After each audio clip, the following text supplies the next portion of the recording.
Hello WhatsApp. അപ്പോൾ നമ്മളെ base variant iCube ഇപ്പോൾ 10,000 കിലോമീറ്റർ ആയിട്ടുണ്ട് കേട്ടോ.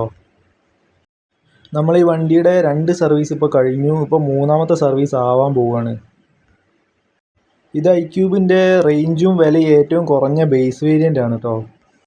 ഈ വണ്ടി ഞാനൊരു 10,000 കിലോമീറ്റർ ഓടിച്ചതിന് ശേഷമുള്ള എൻ്റെ ഒരു യൂസർ റിവ്യൂ ആണ് ഞാൻ ഈ വീഡിയോയിലൂടെ ഷെയർ ചെയ്യുന്നത്. നമ്മളെ രണ്ടാമത്തെ ഐക്യൂബ്, അതായത് 100 കിലോമീറ്റർ റേഞ്ചുള്ള ഐക്യൂബ് ഇപ്പോൾ ഫസ്റ്റ് സർവീസ് കഴിഞ്ഞിട്ട് രണ്ടാമത്തെ സർവീസ് ആവാൻ പോവുകയാണ്. ആ വണ്ടി ഇപ്പോൾ ഒരു 5,000 കിലോമീറ്റർ ഓടിയിട്ടുണ്ട്. നമ്മൾ ഈ ബേസ് വേരിയൻ്റ് വണ്ടി വാങ്ങിച്ചപ്പോഴുള്ള ഒരു യൂസർ റിവ്യൂ, അതുപോലെ ഇതിൻ്റെ റേഞ്ച് ടെസ്റ്റിൻ്റെ വീഡിയോ ഒക്കെ ഞാൻ ഈ ചാനൽ അപ്ലോഡ് ചെയ്തിട്ടുണ്ടായിരുന്നു. ഈ വണ്ടി ഇപ്പോൾ ഞാനൊരു 10,000 കിലോമീറ്റർ ഓടിച്ചതിന് ശേഷമുള്ള എൻ്റെ ഒരു യൂസർ റിവ്യൂ, അതുപോലെ ഈ വണ്ടിയെക്കുറിച്ചുള്ള എൻ്റെ ഒരു അഭിപ്രായം, എനിക്കുണ്ടായിട്ടുള്ള ചെറിയ ചെറിയ ബുദ്ധിമുട്ടുകൾ, അതെങ്ങനെയാണ് പരിഹരിച്ചത് എന്നുള്ള കാര്യങ്ങളൊക്കെയാണ് നമ്മൾ ഈ വീഡിയോയിലൂടെ ഷെയർ ചെയ്യുന്നത്.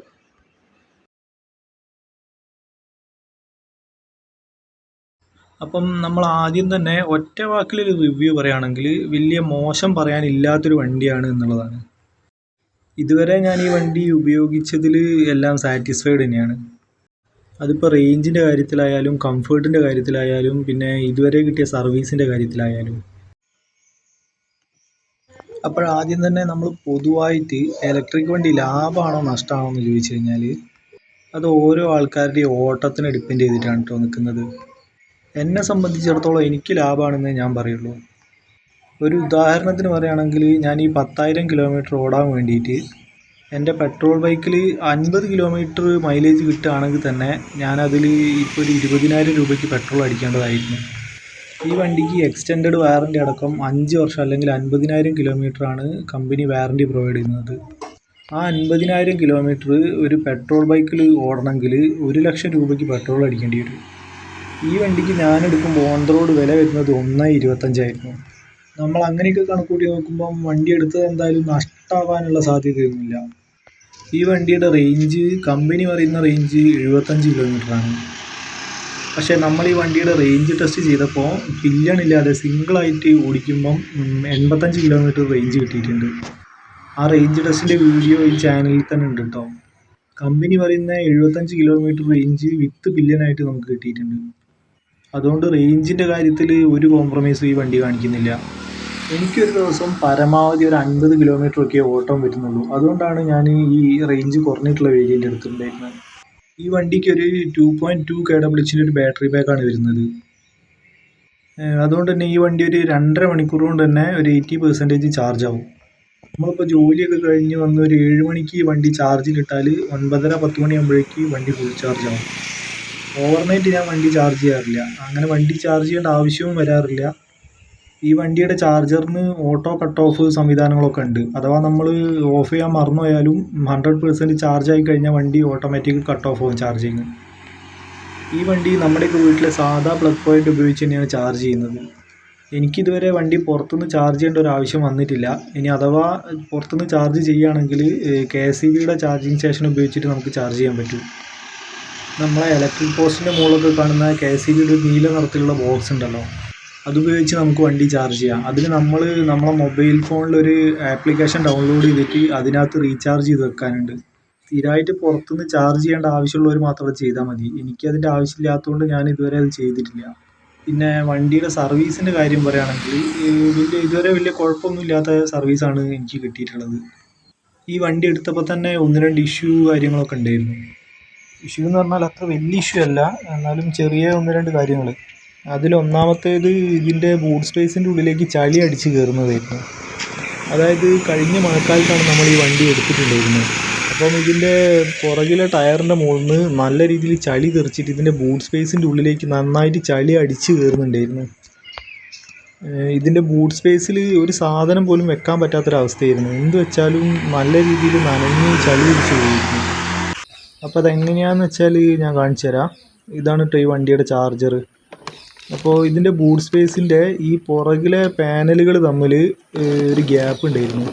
അപ്പോൾ ആ ഗ്യാപ്പിൻ്റെ ഉള്ളിൽ കൂടിയാണ് ചളി അടിച്ച് ഉള്ളോട്ട് കയറിയിട്ടുണ്ടായിരുന്നത്. അങ്ങനെ ഈ വണ്ടിയുടെ ഫസ്റ്റ് സർവീസിൻ്റെ സമയത്ത് ഈ ഇഷ്യൂ ഞാൻ അവരോട് പറഞ്ഞിട്ടുണ്ടായിരുന്നു. പക്ഷേ ചുരുക്കി പറഞ്ഞാൽ ഞാൻ പറഞ്ഞ ആ കംപ്ലയിൻറ്റ് അവർ കാര്യമായിട്ട് എടുത്തില്ല. അങ്ങനെ അവർ ആ ഒരു കംപ്ലയിൻറ്റിന് അവർ കാര്യമായിട്ടൊന്നും ചെയ്യാതെ അവർ ഒന്ന് തുടച്ച് ക്ലീൻ ചെയ്തിട്ട് ഇങ്ങോട്ട് അതേപോലെ തന്നെ തരിക ചെയ്തത്. അങ്ങനെ സർവീസ് കഴിഞ്ഞ് അതിൻ്റെ രണ്ടാമത്തെയോ മൂന്നാമത്തെയോ ദിവസം എന്നെ TVS നിന്ന് വിളിച്ചിട്ടുണ്ടായിരുന്നു സർവീസിൻ്റെ ഫീഡ്ബാക്ക് ചോദിക്കാൻ വേണ്ടിയിട്ട്. അപ്പോൾ ഞാൻ അവരോട് കാര്യം പറഞ്ഞു, ഇങ്ങനെ ഒരു ഇഷ്യൂ ഉണ്ടായിരുന്നു. അപ്പോൾ ഞാനത് സർവീസ് സെൻറ്ററിൽ പറഞ്ഞിട്ട് അവർ ശരിയാക്കി തന്നിട്ടില്ല. എന്താണെന്ന് വെച്ചാൽ അവർ സിമ്പിളായിട്ടുള്ളൊരു കാര്യമാണ്, അവർക്ക് ചെയ്തു തരാൻ പറ്റുന്നതേ ഉള്ളൂ, പക്ഷെ അതുപോലെ അവർ ചെയ്തു തന്നില്ല എന്നുള്ള രീതിയിൽ ഞാൻ പറഞ്ഞിട്ടുണ്ടായിരുന്നു. അങ്ങനെ അന്ന് വൈകുന്നേരം തന്നെ എന്നെ സർവീസ് സെൻറ്ററിൽ നിന്ന് വിളിച്ചു. എന്നിട്ട് അവർ പിറ്റേന്ന് വണ്ടി അവിടേക്ക് കൊണ്ട് ചെല്ലാൻ പറഞ്ഞു. അങ്ങനെ ഞാൻ വണ്ടി അവിടെ കൊണ്ടുപോയി. 1 മണിക്കൂർ കൊണ്ട് തന്നെ എനിക്ക് ആ ഒരു പ്രശ്നം തൽക്കാലത്തേക്ക് സോൾവ് ചെയ്ത് തന്നിട്ടുണ്ട് അവർ. അത് ഞാൻ കാണിച്ചു തരാം. അവർ അങ്ങനെ പ്രത്യേകിച്ചൊന്നും ചെയ്തതല്ല, എന്നാലും ആ പാനലുകൾ തമ്മിലുള്ള ഗ്യാപ്പ് അവർ സിലിക്കോൺ ഇട്ട് അടച്ചതിന് ശേഷം അവിടെ നന്നായി ടാപ്പ് വെച്ച് ഒട്ടിക്കുകയാണ് ചെയ്തിട്ടുള്ളത്. അതൊരു പെർമനൻറ്റ് സൊല്യൂഷൻ അല്ലെങ്കിലും കൂടിയിട്ട് തൽക്കാലത്തേക്ക് ആ ലീക്ക് അവിടെ നിന്നിട്ടുണ്ട്. ഇപ്പം വലിയ കുഴപ്പമില്ല. അപ്പോൾ അവർ പറഞ്ഞത് ഇത് ഈ ബേസ് വേരിയൻ്റ് വണ്ടിയുടെ ഒരു കംപ്ലൈൻറ്റ് തന്നെയാണ്. അതായത് അവർ ബൂട്ട് സ്പേസിൽ പരമാവധി സ്ഥലം കിട്ടാൻ വേണ്ടിയിട്ടുള്ളൊരു പരിപാടി ചെയ്തതായിരുന്നു. പക്ഷെ അത് പിന്നെ വണ്ടിക്ക് ഒരു കംപ്ലൈൻ്റ് ആയിട്ടാണ് വന്നത്. അതുകൊണ്ട് തൽക്കാലം ഈ പ്രശ്നം ഇങ്ങനെ സോൾവ് ചെയ്യുന്നുണ്ട്. ഇനി അടുത്ത അപ്ഡേഷൻ എന്തെങ്കിലും വരുമ്പം അത് പെർമനൻ്റ് ആയിട്ട് ശരിയാക്കി തരാമെന്നാണ് പറഞ്ഞിട്ടുള്ളത്. ഈ വേരിയൻറ്റിൻ്റെ പുതിയ വണ്ടികളും ഇതുപോലെ തന്നെയാണോ ഇറങ്ങുന്നത് എന്നുള്ള കാര്യത്തിൽ എനിക്ക് സംശയമുണ്ട്. എന്താണെന്ന് വെച്ചാൽ ഇങ്ങനൊരു കംപ്ലൈൻറ്റ് അവർ ഐഡൻറ്റിഫൈ ചെയ്ത സ്ഥിതിക്ക് അവരത് സോൾവ് ചെയ്യാനുള്ള സാധ്യത ഉണ്ട്. അപ്പോൾ അതായിരുന്നു ഒന്നാമത്തെ ഇഷ്യൂ. രണ്ടാമത്തെ ഇഷ്യൂ എന്ന് പറഞ്ഞിട്ടുണ്ടെങ്കിൽ വണ്ടിയുടെ കണക്ടിവിറ്റി ആയിട്ട് ബന്ധപ്പെട്ടിട്ടുള്ള പ്രശ്നമായിരുന്നു. ഈ വണ്ടി എടുത്ത സമയത്ത് എനിക്ക് വണ്ടി ബ്ലൂടൂത്ത് വഴി മൊബൈൽ ഫോണായിട്ട് കണക്ട് ചെയ്യാൻ പറ്റുന്നില്ലായിരുന്നു. ഷോറൂമിലുണ്ടായിരുന്ന സെയിൽസ് എക്സിക്യൂട്ടീവുമാർ പഠിച്ച പണി 18 നോക്കിയിട്ട് അവർക്ക് അത് കണക്ട് ചെയ്ത് തരാൻ പറ്റിയില്ലായിരുന്നു. പിന്നെ അത് 2-3 ദിവസം കഴിഞ്ഞതിന് ശേഷം ഞാൻ കസ്റ്റമർ കെയറിലേക്ക് വിളിച്ച സമയത്ത് അവർ എൻ്റെ മൊബൈൽ ഫോണിൻ്റെ സോഫ്റ്റ്വെയർ ഒന്ന് അപ്ഡേറ്റ് ചെയ്യാൻ പറഞ്ഞു. അങ്ങനെ ഞാൻ എൻ്റെ മൊബൈൽ ഫോണിൻ്റെ ആൻഡ്രോയിഡ് വേർഷൻ അപ്ഡേറ്റ് ചെയ്തപ്പം പിന്നെ കണക്ഷനൊക്കെ ശരിയായി കിട്ടി. ഇതിൽ നമ്മൾ മൊബൈൽ ഫോൺ ബ്ലൂടൂത്ത് വഴി കണക്ട് ചെയ്ത് വെച്ചിട്ടുണ്ടെങ്കിൽ നമുക്ക് കോൾ വരുന്നതൊക്കെ നമ്മുടെ മൊബൈൽ ഫോണിൽ സേവ് ചെയ്ത് വെച്ച പേര് നമ്മളെ ഡിസ്പ്ലേയിൽ കാണിക്കും. പിന്നെ ഈ TVS കണക്റ്റിൻ്റെ ആപ്പിൽ നമുക്ക് നാവിഗേഷനൊക്കെ സെറ്റ് ചെയ്യാൻ പറ്റും. ആ നാവിഗേഷൻ സെറ്റ് ചെയ്ത് കഴിഞ്ഞാൽ നമ്മളെ ഡിസ്പ്ലേയിൽ ടേൺ ബൈ ടേൺ നാവിഗേഷൻ കാണിക്കും. മാപ്പ് നമുക്ക് നമ്മളെ ഈ ഡിസ്പ്ലേയിൽ സപ്പോർട്ടല്ല. അതുപോലെ ഇതിൻ്റെ വേറൊരു പ്രശ്നം ഞാൻ കാണിച്ചു തരാം കേട്ടോ. നമ്മൾ ഈ വണ്ടി ഓണാക്കിയിട്ട് ഈ വണ്ടി ഒന്ന് തിരിച്ച് വെക്കാമെന്ന് വിചാരിക്കുക, അല്ലെങ്കിൽ വണ്ടി ഒന്ന് പുറകോട്ട് വലിക്കുക. കണ്ടില്ലേ, വണ്ടി ഇപ്പോൾ കട്ട് ഓഫ് ആയിട്ട്. അതായത് നമ്മൾ വണ്ടി ചാവി ഓണാക്കി വണ്ടി ഡിസ്പ്ലേ ഓണായി വരുന്നതിന് മുന്നേ നമ്മൾ വണ്ടിക്ക് ഒരു ഡ്രൈവ് കൊടുക്കുകയാണെങ്കിൽ വണ്ടി കട്ട് ഓഫ് ആവും. ഇതിപ്പോൾ ഇനി രണ്ടാമത് വണ്ടി ഓഫ് ചെയ്ത് ഒന്നുകൂടെ ഓണാക്കിയാൽ ശരിയാവും. ഈ ഡിസ്പ്ലേ ഓണായി വരുന്നൊരു 5-10 സെക്കൻഡ് നമ്മൾ വണ്ടിക്ക് ഒരു ഡ്രൈവും കൊടുക്കാൻ പാടില്ല. ഇതപ്പോൾ വണ്ടി ഓക്കെ ആയിട്ടുണ്ട്. ഇനി നമുക്ക് സാധാരണ പോലെ വണ്ടി ഓൺ ചെയ്തിട്ട് എടുത്തു പോകാൻ പറ്റും. ഇത് വണ്ടിയുടെ ഒരു സേഫ്റ്റി ഫീച്ചറാണ്, എന്നാലും അത് ശരിക്കും ഒരു ബുദ്ധിമുട്ടായിട്ട് തോന്നി. എന്താണെന്ന് വെച്ചാൽ നമ്മൾ വണ്ടി നിർത്തിയിട്ട സ്ഥലത്തുനിന്ന് വണ്ടി ചാവി ഓണാക്കിയിട്ട് ഡിസ്പ്ലേ ഓണായി വരുന്ന സമയം കൊണ്ട് നമ്മൾ വണ്ടി ഒന്ന് തിരിച്ച് വെക്കാമെന്ന് വിചാരിച്ചാൽ അത് നടക്കില്ല. അപ്പോൾ ഈ ഒരു പ്രശ്നം എനിക്ക് വണ്ടി എടുത്ത സമയത്തൊക്കെ നല്ല ബുദ്ധിമുട്ടുണ്ടായിട്ടുണ്ടായിരുന്നു. ഇതിങ്ങനെ വണ്ടി ഇടയ്ക്കിടയ്ക്ക് കട്ട് ഓഫ് ആവാൻ തുടങ്ങി. അപ്പോൾ അതെന്തുകൊണ്ടാണെന്ന് എനിക്ക് മനസ്സിലാവുന്നില്ല. ഒരു തവണ സിഗ്നലിൽ വെച്ചിട്ടും ഒരു തവണ ട്രാഫിക് ബ്ലോക്കിൽ വെച്ചിട്ടും വണ്ടി കട്ട് ഓഫായി. അങ്ങനെ ഞാൻ സർവീസ് സെൻറ്ററിൽ പോയിട്ട് കാര്യം പറഞ്ഞപ്പോൾ അവർ അത് കറക്റ്റായിട്ട് എനിക്ക് പറഞ്ഞു തന്നു. സിഗ്നലിൽ വെച്ചിട്ട് വണ്ടി കട്ട് ഓഫ് ആവുന്നത് എങ്ങനെയാണെന്ന് വെച്ചാൽ നമ്മൾ ആ സമയത്ത് ചെറിയ രീതിയിൽ ആക്സിലറേറ്റർ കൊടുത്ത് പിടിച്ചിട്ടുണ്ടാവും. പക്ഷേ ബ്രേക്ക് അപ്ലൈ ചെയ്തിട്ടുള്ളതുകൊണ്ട് വണ്ടി നീങ്ങൂല. പക്ഷേ ചെറിയൊരു ഡ്രൈവ് വണ്ടിക്ക് കിട്ടിക്കൊണ്ടിരിക്കുന്നുണ്ടാവും. അങ്ങനെ ഒരു ഡ്രൈവ് ഒരു 5-10 സെക്കൻഡ് വണ്ടിക്ക് കിട്ടിക്കഴിഞ്ഞാൽ ഉടനെ പവർ കട്ട് ഓഫ് ആവും. പിന്നെ നമ്മൾ വീണ്ടും വണ്ടീൻ്റെ കീ ഓഫ് ചെയ്ത് ഓൺ ചെയ്താലേ റെഡി ആവുള്ളൂ. അതുപോലെ നമ്മൾ രാവിലെ വണ്ടി പോർച്ചിൽ നിന്ന് എടുക്കുന്ന സമയത്തും നമ്മൾ ചാവി ഓൺ ചെയ്തിട്ട് ഡിസ്പ്ലേ ഓണായി വരുന്ന സമയം കൊണ്ട് തന്നെ നമ്മളൊന്ന് വണ്ടി തിരിച്ചു വെക്കും. ആ സമയത്ത് ഇതുപോലെ പവർ കട്ട് ഓഫ് ആവും. പിന്നെ വീണ്ടും ചാവി ഓഫ് ചെയ്ത് ഓൺ ചെയ്യണം. പക്ഷേ ഞങ്ങളിപ്പോൾ രണ്ടാമതായിട്ട് എടുത്ത 100 കിലോമീറ്റർ റേഞ്ചുള്ള iQube ഈ ഒരു പ്രശ്നം വലിയ ബുദ്ധിമുട്ടായിട്ട് കണ്ടിട്ടില്ല. കാരണം ഇങ്ങനെ വണ്ടി പവർ കട്ട് ഓഫ് ആയാലും അത് ഓട്ടോമാറ്റിക്കായിട്ട് തന്നെ ശരിയാവുന്നുണ്ട്. വണ്ടി നമ്മൾ രണ്ടാമത് ചാവി ഓഫ് ചെയ്ത് ഓൺ ചെയ്യേണ്ട ആവശ്യം വരുന്നില്ല. അപ്പോൾ ഇത്രയും കാര്യങ്ങളൊക്കെ ആയിരുന്നു എനിക്ക് ഈ വണ്ടിയിൽ ഉണ്ടായിട്ടുള്ള ബുദ്ധിമുട്ടുകൾ. ഞാനൊരു EV വാങ്ങാൻ തീരുമാനിച്ചതിന് ശേഷം iQube എത്തിയത് എങ്ങനെയാണെന്ന് പറഞ്ഞാൽ, ഈ ഒരു പ്രീമിയം സെഗ്മെൻറ്റിലുള്ള വണ്ടികൾ ഉപയോഗിക്കുന്ന എൻ്റെ സുഹൃത്തുക്കളുടെ അടുത്ത് ഞാൻ എല്ലാ വണ്ടികളുടെയും അഭിപ്രായം ചോദിക്കുകയും ഒരു ടെസ്റ്റ് റൈഡ് ചെയ്ത് നോക്കുകയൊക്കെ ചെയ്തിട്ടുണ്ടായിരുന്നു ഒരുവിധം എല്ലാ വണ്ടികളുടെയും. അതിലെനിക്ക് ഏറ്റവും കൂടുതൽ ഇഷ്യൂ കാര്യങ്ങളൊന്നും ഇല്ലാത്തൊരു വണ്ടി, പിന്നെ നല്ല രീതിയിൽ സർവീസൊക്കെ കിട്ടുന്നൊരു വണ്ടി എന്നുള്ള രീതിയിൽ ഞാൻ കണ്ടത് ഐക്യൂബും പിന്നെ ഏതറും ആയിരുന്നു.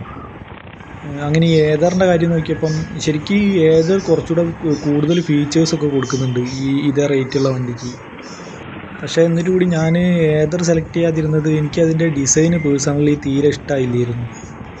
പിന്നെ അതിൻ്റെ സീറ്റും വലിപ്പം കുറവാണ്. നമ്മളൊരു ഫാമിലിയൊക്കെ ആയിട്ട് പോകുമ്പോൾ കുറച്ച് ബുദ്ധിമുട്ടാണ്. അതിനൊക്കെ കുറച്ചുകൂടി എനിക്കൊരു കംഫർട്ടായിട്ട് തോന്നിയത് ഐക്യൂബ് തന്നെയായിരുന്നു.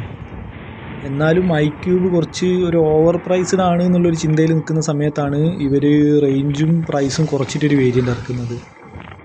അപ്പോൾ ഞാൻ നോക്കിയപ്പം എൻ്റെ പർപ്പസിന് സൂട്ടബിൾ ആയിട്ടുള്ളൊരു വണ്ടിയായിരുന്നു ഇത്. എനിക്കെന്തായാലും ഒരു ദിവസം പരമാവധി ഒരു 50 കിലോമീറ്ററൊക്കെ ഓടാനുള്ളൂ. ഈ വണ്ടിക്ക് 75 കിലോമീറ്റർ ആയിരുന്നു കമ്പനി പറയുന്ന റേഞ്ച്. അതിനനുസരിച്ച് ഒരു വണ്ടിയുടെ പ്രൈസും കുറച്ചു. അങ്ങനെ വന്നപ്പം പിന്നെ ഞാൻ ഐക്യൂബ് തന്നെ വാങ്ങിക്കുകയായിരുന്നു. പിന്നെ ഏറ്റവും പ്രധാനപ്പെട്ട ഒരു കാര്യം എന്ന് പറഞ്ഞാൽ ഐക്യൂബിന് TVS എന്ന് പറഞ്ഞ ബ്രാൻഡിൻ്റെ ഒരു വിശ്വാസം ഉണ്ടല്ലോ. ആ ഒരു വിശ്വാസം കൊണ്ട് കൂടിയാണ് ഞാൻ ഐക്യൂബ് സെലക്ട് ചെയ്തത്. ഞാൻ ഇതിന് മുന്നേ ഉപയോഗിച്ചുകൊണ്ടിരുന്നത് TVSൻ്റെ അപ്പാച്ചെ RTR എന്ന് പറഞ്ഞ ബൈക്കായിരുന്നു. അതുകൊണ്ട് തന്നെ ഈ ക്വാളിറ്റീൻ്റെ കാര്യത്തിൽ എന്തായാലും TVS കോംപ്രമൈസ് ചെയ്യൂല എന്നുള്ളൊരു വിശ്വാസം ഉണ്ടായിരുന്നു. അതുകൊണ്ടും കൂടിയാണ് നമ്മൾ പിന്നെ ഐക്യൂബ് തന്നെ സെലക്ട് ചെയ്യാനുള്ള കാരണം. അതുകൊണ്ട് ഇത്രയും കാര്യങ്ങളാണ് ഈ വണ്ടീനെ പറ്റിയിട്ട് എനിക്കിപ്പം പറയാനുള്ളത്. ഇനി 100 കിലോമീറ്റർ റേഞ്ചുള്ള രണ്ടാമത്തെ ഐക്യൂബിൻ്റെ ഒരു റേഞ്ച് ടെസ്റ്റും കൂടെ ഞാൻ സമയം കിട്ടുമ്പോൾ ചെയ്യുന്നുണ്ട്. അപ്പം വീഡിയോ കാണുന്നവർ ചാനലൊന്ന് സബ്സ്ക്രൈബ് ചെയ്ത് സഹായിക്കണേ.